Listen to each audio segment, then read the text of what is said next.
Hello my dear students, welcome to Ridmath academy YouTube channel.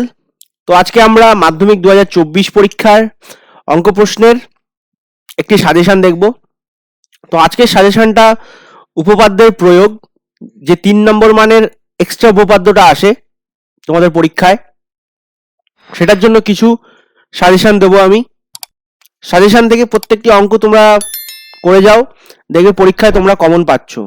অনেকটা সময় পরীক্ষার জন্য তোমাদের বাকি আছে, তো আশা করি তোমরা এইগুলো সবগুলোই করে যেতে পারবে এবং 100% গ্যারেন্টি দিচ্ছি এই অঙ্কগুলো থেকেই তোমাদের একটি অবশ্যই তোমরা কমন পাবে।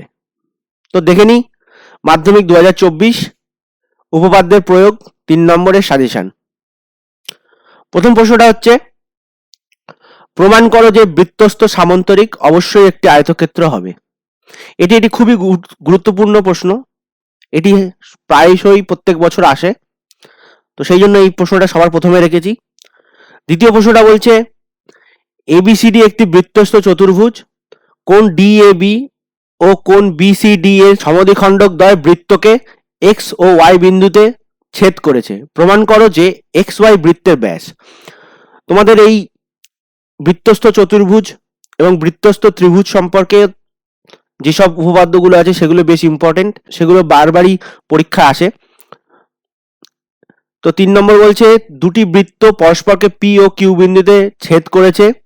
পি এ ও পি বি যথাক্রমে দুটি বৃত্তের ব্যাস হলে প্রমাণ করো এ কিউ বি বিন্দুত্রয় সমরেখ।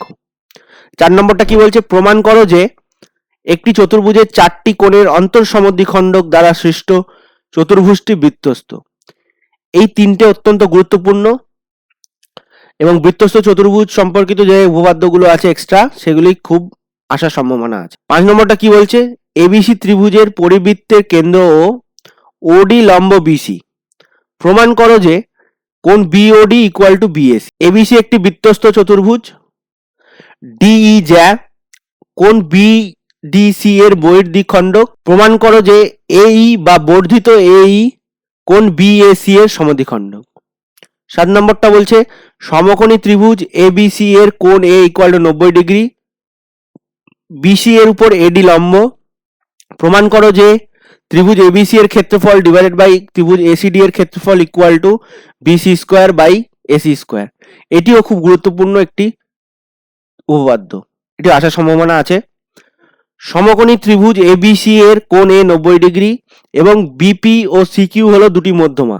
প্রমাণ করো যে 5b square equal two 4bp square plus 4cq square.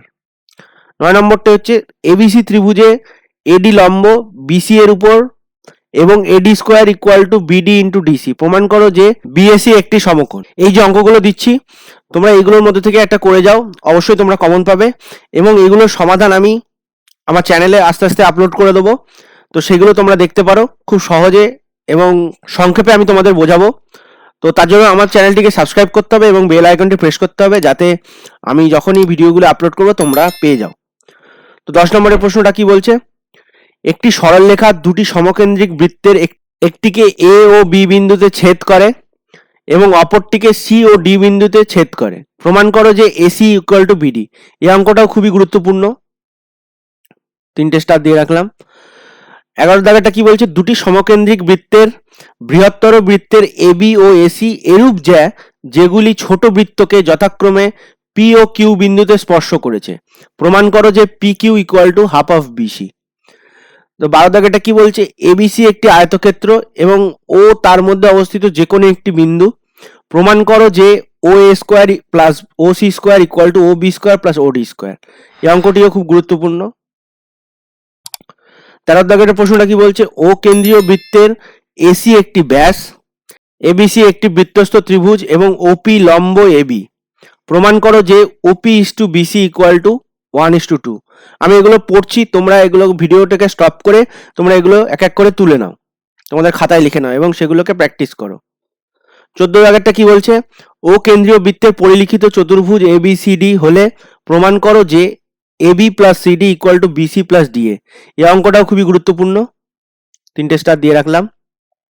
15 দাগেরটা কি বলছে, ও কেন্দ্রীয় একটি বৃত্তের এবি ও সিডি দুটি জ্যা কে বর্ধিত করলে তারা পরস্পরকে পি বিন্দুতে ছেদ করে। প্রমাণ করো যে কোণ AOC minus BOD equal to 2 of BPC. এই অঙ্কটাও খুব গুরুত্বপূর্ণ। তো দেখো, তোমাদের আমি 15টা এক্সট্রা উপপাদ্য দিলাম, আশা করি এর মধ্যে থেকে তোমরা একটি উপপাদ্য অবশ্যই পেয়ে যাবে। তো তার মধ্যে থেকে কিছু আমি 3টে স্টার দিয়ে রেখেছি, সেগুলো থেকে একটা অবশ্যই আসবে। এবং পাশাপাশি এই প্রথম 3টে আমি স্টার দিতে ভুলে গেছি।